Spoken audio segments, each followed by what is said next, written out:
Welcome to Kenton's videos. Enjoy the video. In this video, I will explain how to change brake pads on your Audi A6. First, gather all your necessary tools, including a floor jack, jack stands, a lug wrench, and your new brake pads.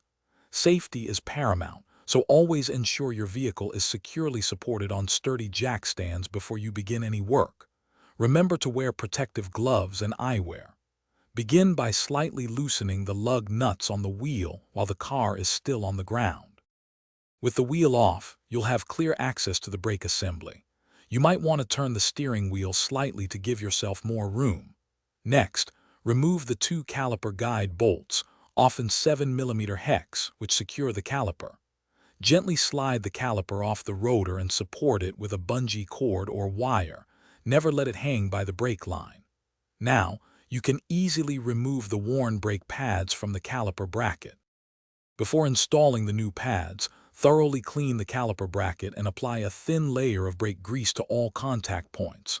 Use a brake caliper piston compression tool to carefully push the piston back into the caliper body. This creates space for the thicker new pads. Now, insert your new brake pads into the bracket, ensuring they fit snugly.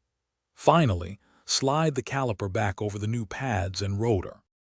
Secure the caliper by reinstalling the two guide bolts, torquing them to 26 foot-pounds.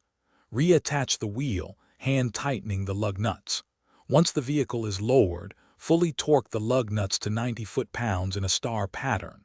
Before driving, pump the brake pedal repeatedly until it feels firm. This seats the new pads against the rotor and ensures proper brake function. Drive cautiously for the first 100 miles. Thanks for watching. Consider subscribing if we helped you.